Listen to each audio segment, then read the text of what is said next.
დედა გარდამეცვალა, მამა, ძმა, მეუღლე, ყველა ხო უბედურება, მაგრამ შვილი ტერს არ უსურვებ, სულ სხვა გრძნობა. აი ესე გამაუბედურა მაგ მიშა სააკაშვილო. შვილის სიკვდილში პირადად მიხეილ სააკაშვილს ადანაშაულებს ამბობს, რომ ექს-პრეზიდენტმა პირადი შურისძიების მოტივით სულხან მოლაშვილი ნელის სიკვდილით მოკლა. თამაზ მოლაშვილმა ციხეში შვილის წამების ისტორია დღეს საგამოძიებო კომისიის სხდომაზე კიდევ ერთხელ გაიხსენა. სულხანის ყავდა გარკვეული მეგობრები, რომლებიც მოდიოდნენ და ეუბნებოდნენ სურათს რო უღებდნენო მიშა სააკაშვილი ესე გამღენძილი სიამოვნებით უყურებდა ამას, როდესაც აწამებდნენ მაგას. პირველად, როდესაც მივიდა გრიგალაშვილთან თბილისის პროკურორთან, ხო?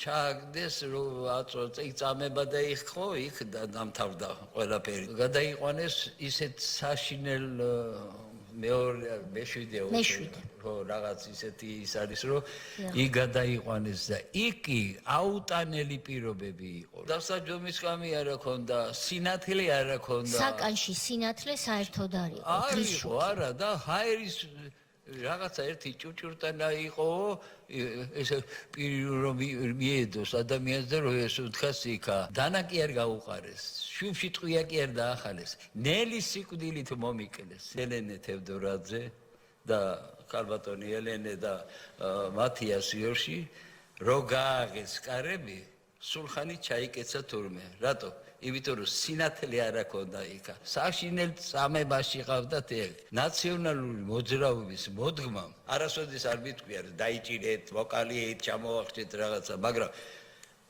ქალბატონოთია კუთხეში მაინც დააყენონ მათიას იორში რომელიც თქვენ ახსენეთ იყო ევროპის საბჭოს საპარლამენტო დელეგაციის ხელმძღვანელი ის იყო ჩამოსული საქართველოში ყვებოდა იმ უსასტიკეს პირობებზე ეს იყო არაუბრალოდ უფანჯრო ოთახი არამედ ეს იყო სარდაფი აბსოლუტურად ნესტი უბრალოდ ჰაერიც კი არ იყო აი ნესტით სავსე ოთახი და გაატარა რამდენიმე თვე გაატარა სულხანმა. ჩვენთვის ცნობილია, ფართოდ არის საზოგადოებისთვის ცნობილი ის დამწვრობები, რაც მას ჰქონდა ზურგზე.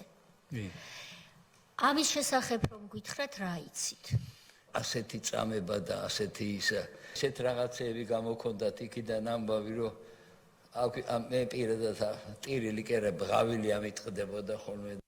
და ეს ყველაფერი იმიტომ, რომ სულხან მოლაშვილმა მიხეილ სააკაშვილის სახელმწიფო თანხების ფლანგვაში ამხილა. პირადი შურისძიების ამბავი სააკაშვილის გაპრეზიდენტებამდე იწყება. მაშინ, როცა მოლაშვილი კონტროლის პალატის ხელმძღვანელი, სააკაშვილი კი ჯერ საკრებულოს წევრი, შემდეგ კი შევარდნაძის მთავრობის იუსტიციის მინისტრი იყო. სააკაშვილმა მოლაშვილს მხილება არაპატია და გაპრეზიდენტებიდან მალევე სამსახურებრივი უფლებამოსილების გადამეტებისა და კორუფციის ბრალდებით კონტროლის პალატის თავმჯდომარე 2004 წლის აპრილში დააგავა. პრეზიდენტმა სააკაშვილმა სახელმწიფო დაცვის სამსახურის კუთვნილი, ანუ საბიუჯეტო სახსრები დახარჯა სხვადასხვა ქალბატონის კეთილდღეობისთვის, თავისი პირადი ჯანმრთელობისა თუ კარგად ყოფნისთვის. მსგავსი დარღვევები ჯერ კიდევ სულხან მოლაშვილმა აღმოუჩინა სააკაშვილს იუსტიციის მინისტრობისას. პირადი შურისძიება იყო სწორედ ეს, რომ მას ვიღაცა ეწინააღმდეგებოდა, მის სახელს ვიღაცა სვრიდა, ასე მიაჩნდა მას. 27201 ლარის პრემიები დაურიგა თავის თანამშრომლებს. თვითონ არა უღია კაპიკი. აი ამის გულისთვის დააპატიმრეს სულხან მოლაშვილს. საზოგადოებამ რო გაიგო, თურმე ამის გულისთვის წაუყენეს ბრალი სულხანისო, სულ ყველა მოვიტანთ ისევ იმ თანხას, სულხანი გამოუშვან. თანამშრომლებმა დააბრუნეს თანამშრომლება. წამების მსხვერპლი მოლაშვილის ჯანმრთელობის მდგომარეობა ცეჰეპატიტის დიაგნოზმაც დაამძიმა, თუმცა ამის შესახებ თავად პატიმარმაც კი არ იცოდა, რადგან სააკაშვილის ხელისუფლებამ ციხეებში ცეჰეპატიტზე შემოწმება საერთოდ აკრძალა. 11 თვის განმავლობაში ცეჰეპატიტი რო ქონდა, რას უშხაპუნებდნენ, რას უკეთებდნენ. აქ სამ მედიცინის ხალხი ძალიან ბევრი დანაშაულია. არა მხოლოდ უარსებობდნენ მკურნალობაზე, საერთოდ აკრძალეს სკრინინგი, აკრძალეს პატიმრების შემოწმება C-ჰეპატიტზე, რომ სტრასბურგის ადამიანის უფლებათა სასამართლოს არ აევალდებულებინა ქვეყანა, რომ ამ კონკრეტულ პატიმარს უმკურნალეთო.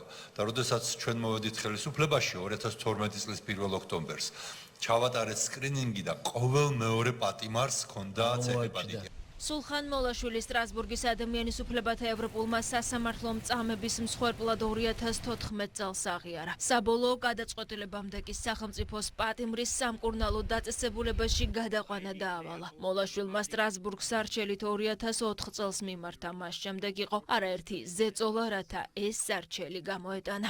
თორნიკე, ჩემი შვილი, მუშაობდა პოლიციის სამმართველოში. დაწერა განცხადება და წამოვიდა. დაიბარეს თორნიკე, მერაბ დონაძე. უთხრეს რომ შენ ახლა დიდი დეპარტამენტის უფროსად უნდა გაგიშვათო. ოღონდო სულხანის უთხარი რომ გამოიტანოსო სარჩელიო. თორნიკეს უთქვია სულხანი რომ გამოიტანოს სარჩელი სტრასბურგიდან ვენებს გადავიჭირი მე. გადის რამდენიმე ხანი და თორნიკე მოლაშვილი დააპატიმრეს. მოდის პირო ადვოკატი იყო და მეუბნება უთხარიო რომ გამოიტანოსო სულხანი იქიდან და თორნიკეს მეორე დღესვე გამოუშვებენო. თუმცა არც ეს იკმარეს და მოლაშვილების ოჯახს იძულებით წყნეთში ჯერ აგარაკი აყიდინეს, შემდეგ კი სახელმწიფოს სასარგებლოდ დაათმობინეს. სანაცვლოდ მამას შვილის გათავისუფლებას დაჰკვირდნენ, თუმცა პირობა არ შეასრულეს.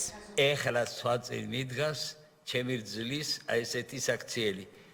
კი მაგრამ უარი რო თქვაო სულხანი რომ მომიკელა ციხეში სამშვილს რა უყო და მაგის სიტყვაზე გადაწყდა რომ გადაიფორმეს ეს აგარაკი და სხვათა შორის ტელევიზორში აჩვენეს მიშა ვიღაცეები შეკრიბა, აიყვანა ავტობუსით ვიღაცეები იქა და ვითომ შეასახლა.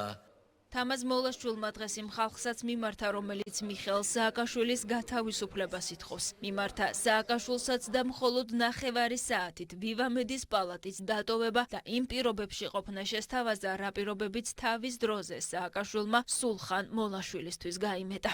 ჩემ სკოლაში რემონტი გააკეთეს სააკაშვილის მეფობის დროს. სულხანი დაჭერილია და ვაგინებთ სააკაშვილს. როგორი საქმეა? მე თამაზ მოლაშვილმა სააკაშვილი რომ მოვა, აუცილებლად უნდა ხელი ჩამოვართვა. იყო საშუალება რომ იარაღიც ამიღო და განწირული ვიყავი იმ დღეისთვის მე. ვიღაცამ გადააფიქრებინა ეს სულხან მოლაშვილის მამა რაღა მანდ უნდა გაჭერა ლენტი, წადი და იქ გაჭერიო და ამცდა მეც და მაგასაც თორე ეხლა კი არ ტრაბახობ და აქ სატრაბახო რა არის რა. მე თავი გადადებული მქონდა და იარაღიც ხოდა.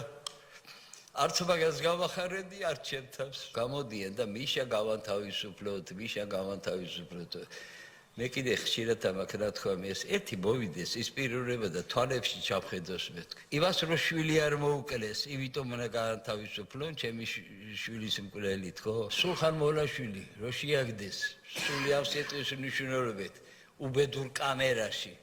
სააკაშვილს მოკიდონ ერთი ხელი, მიიყვანონ იქა, შეაგდონ 9 საათი და რო გამოვა იქიდან, თამაზ მოლაშვილი დახვდეს და უთხრას, აი აქ შეყავდა შენი ბრძანებით სულხან მოლაშვილი, კარგი იყო, მაგრამ არა, წამოკონტროლებულია დასასვენებელ სახლში, გემრიელად მიირთმევს და ამას ქვია დაპატიმრება.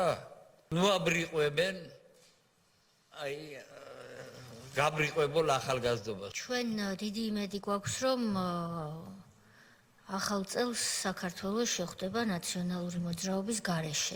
სულხან მოლაშვილი ციხიდან გამოსვლის შემდეგ რამდენიმე წელიწადში გარდაიცვალა. სააკაშვილის პირადი შურისძიების და მისი პირადი პატიმრის წამების ისტორია კი საგამოძიებო კომისიის დასკვნაში ჩაიწერება.